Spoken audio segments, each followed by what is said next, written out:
Come together with us to visit Brussels. We usually prefer beach holidays, but for a few reasons this year we were not able to go to any beach destination. Nathan is transitioning to secondary school and he's been taking the SATs in May, and obviously he's been preparing for it since September last year, doing Saturday school and taking extra classes after school during the week. So it didn't really make sense to me taking him out of school for holidays, because obviously we can't afford going anywhere during the summer term. That's super expensive. So I thought, let's go for a city break, at least for a few days, explore a new place.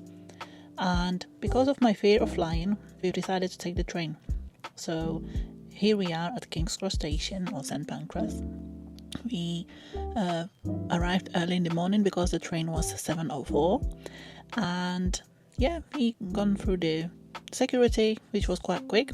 I had an experience already from Eurostar trip because I took it already with my friends a few years ago to Amsterdam, so I knew what to expect. But it wasn't that bad. We went through security, through check-in quite quick, waiting a little bit for our train to arrive, and here we are already on the train. Of course, we had the seats facing backwards, but the trip from London to Brussels stops in Lille, if I'm pronouncing it correctly, a town in France, and it's basically like half an hour away from Brussels. The whole trip takes 2 hours, which was really good. And also, if you consider the waiting time in the airport, before and after you go through the check-in and stuff, this was really great thing. Although I would actually appreciate it in this case a little bit longer travel, because I was so tired and I was dozing off. But before we realized, we were already in Brussels. Here is Nathan, all excited. I'm asking him if he's looking forward to the trip. Obviously he is. He didn't know yet that we're gonna make almost 40 kilometers walk in 4 days. We went straight to the information and asked about the tickets, how it works, although I checked it on Google already, but you just want to double check. So apparently in Brussels it works kind of similar like in London. You can pay with your bank card. You don't need to buy anything like Oyster card or anything like that. You just tap your bank card and you pay, and there is a daily cap for the whole Brussels, no zones. As far as I know, and it costs something about €7, I think. So depends on the exchange rate to pounds. This is a tour of the common areas in the hotel. We booked a decent hotel, in great location, strategic location to the places we wanted to visit. It wasn't anything luxurious, but it wasn't bad either.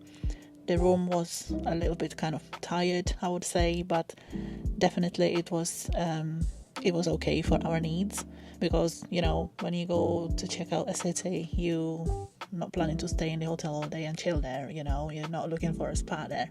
You know what I mean? You just need to sleep somewhere, take shower. This is a little garden at the back of the hotel. You could enjoy your breakfast there, which we didn't opt in for.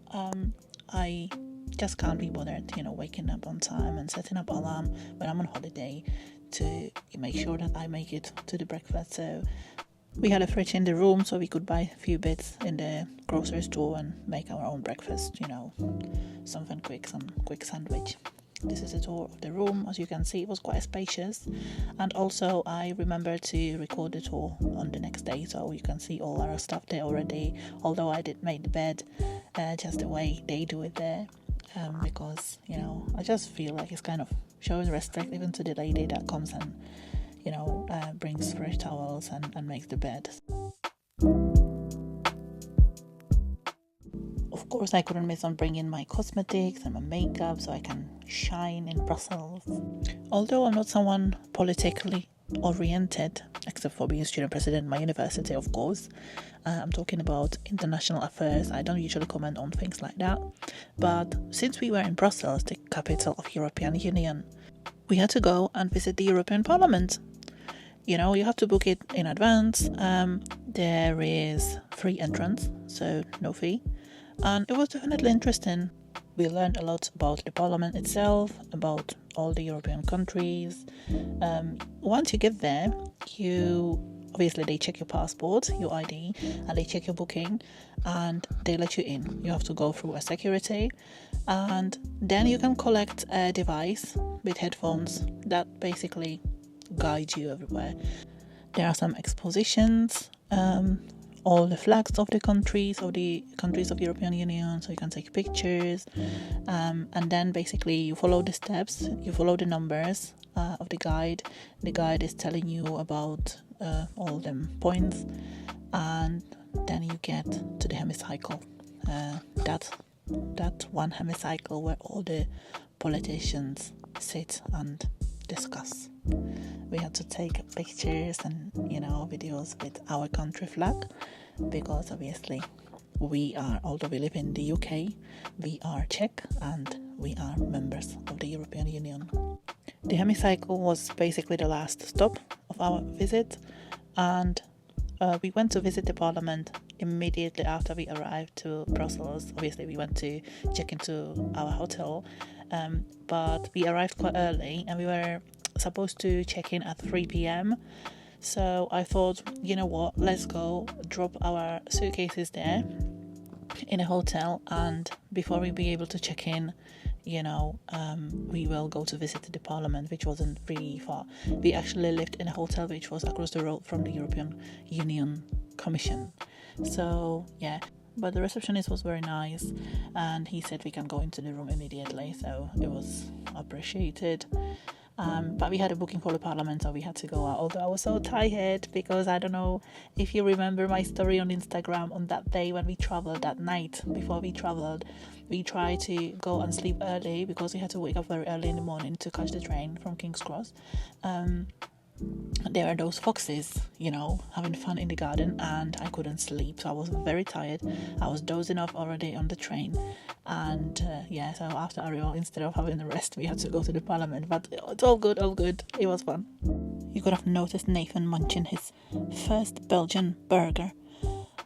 Apparently there was no restaurant in the hotel, so we had to rely on Uber Eats, which wasn't too bad, but obviously didn't go along with my new lifestyle of being healthy and fit. So yeah, we had to manage. But the next day morning we got ready and we made our first trip. Obviously we went towards the Atomium, the icon of Brussels, and the first stop was in the mini Europe.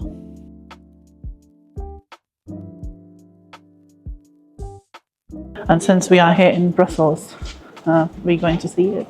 So yeah, we're quite excited. And once we finish with that, we're gonna check out the Atomium. I was pretty excited to visit the Mini Europe, which is a kind of exposition of buildings from European countries, such as the Big Ben, the Eiffel Tower, and the Old Town Tower from Prague, of course, with the astronomical clock.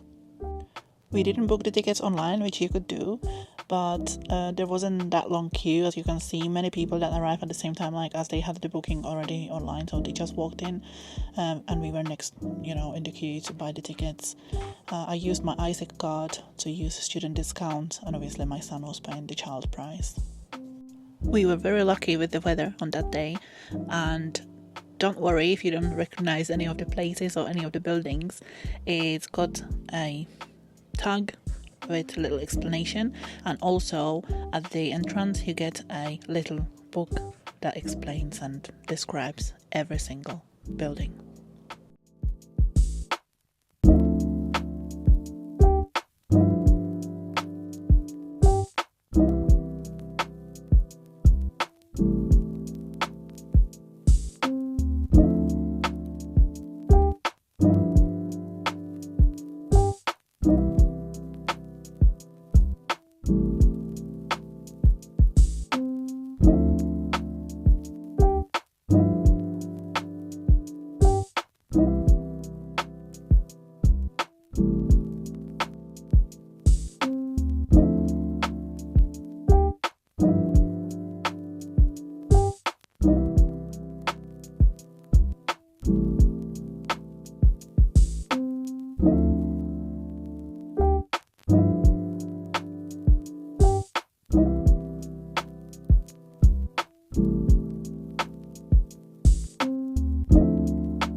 Nathan mostly appreciated the end of it because we went for lunch. Obviously it was quite warm and we had to drink something and rest in the shade and eat something. Obviously we couldn't get anything else than chips and burger again because they don't have anything else. Like, what's wrong with those people? Wherever you take the kid for trip, the only thing they have there is chips or frozen pizza. I mean, I know it's quick, but come on. After the meal we went towards the Atomium, took a few pictures there, and then we took a little walk, maybe 20-minute walk from there, to the Japanese garden. It's really beautiful. I remember when I lived in Brussels 16 years ago, I visited this place. It was so beautiful. I felt like I'm somewhere in Japan or China. There is the Chinese tower here at the back. But apparently it was all kind of under renovation. One thing I've really enjoyed in Brussels was this sparkling tea. I've never seen it before here in the UK. It was really nice, especially now when I try to drink water or protein water all the time. I don't drink fizzy drinks, so it was a nice change. We couldn't skip trying the Belgium. I know I've been complaining about chips, but we've been recommended this Maison Antoine. Again, I don't speak French, so please don't come after me about the pronunciation. They said we have to try the Belgian chips with the typical Andalouse sauce. And I mean, it was chips at the end of the day. The sauce is nice, don't get me wrong. Yeah, half kilo of salt, yummy. And this Andalouse sauce, it was really nice. But at the end of the day, it's still only chips, you know. I'm not really a fan of chips, so maybe I'm not the right person to appreciate it, but yeah. You can guess who enjoyed the chips the most. Yes, you are not wrong, it was Nathan. And we chilled there, you know, ate the chips, just enjoy the moment. And then we walked towards a park. It was again very close to our hotel, right at the back of the EU Commission. Nathan already made friends with some local children there. Obviously, when he saw football, that was it. I was really surprised how the people there speak English, because when I lived there years ago, they didn't even bother to say hi or thanks. Yeah, but now everyone we encountered, they were fluent in English, and they just switched languages without any problem, without any attitude. So I was very pleased. I would really love to tell you the name of this location, but unfortunately I don't know how to pronounce it. So, sorry.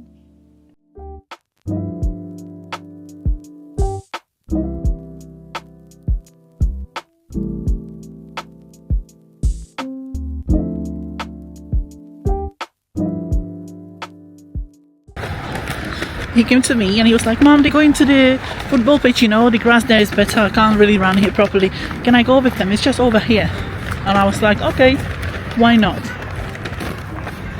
Now I'm looking for him all over the park. And he's got the Apple Watch, but I don't know, for some reason the tracking doesn't work. Anyway, I hope I'll be able to find him. As you probably correctly guessed, I found him. It's really difficult to get lost there because obviously there was only one football pitch in the entire park. It's much easier to get lost in the underground because when you Google your way, it gives you names in French, and once you arrive at the station, the name is in Dutch. So one needs to be really careful not to get confused, and the names are completely different in both languages.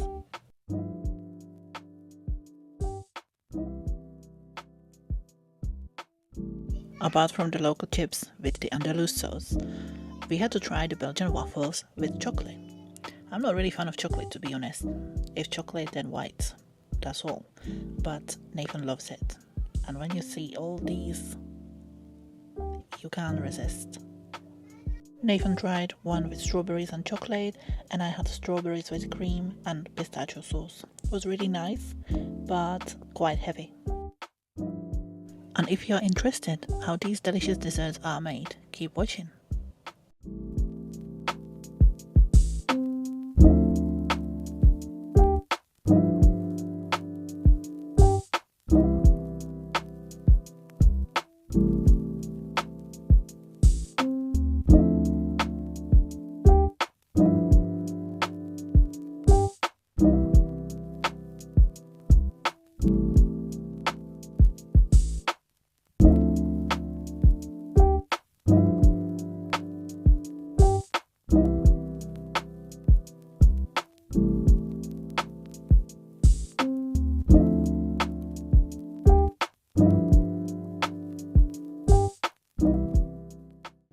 course, we had to stop in a chocolate shop to buy some pralines to our flatmates.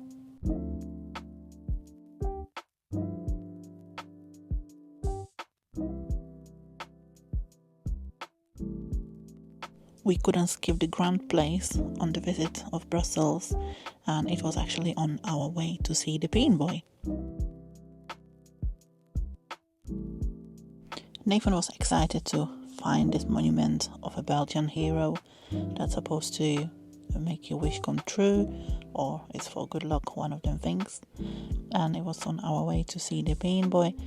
Everything is kind of, close to each other. That's what I like. When you come to explore a city and you're willing to take a walk, everything is kind of, close to each other, convenient, enjoyable. If the weather is good, it's perfect. I'm gonna have to check the story behind this Bean Boy. What I really didn't like, I noticed all these kind of barriers everywhere. I understand that the city is developing new buildings and stuff, but it's kind of annoying, isn't it? Even in the underground, like every other station has these barriers. From the Grand Place and from the Manneken Pits, the Bean Boy, we walked towards the Mont. Again, please don't come after me if I mispronounce it. We chilled, had a drink in the shade because it was really warm weather, and then we enjoyed these beautiful views. And our last stop before heading to catch the train back to London was the National Basilica in Koekelberg borough, which was a bit of nostalgia for me because that's exactly the area where I used to live. We had an amazing time, but east or west, home is best.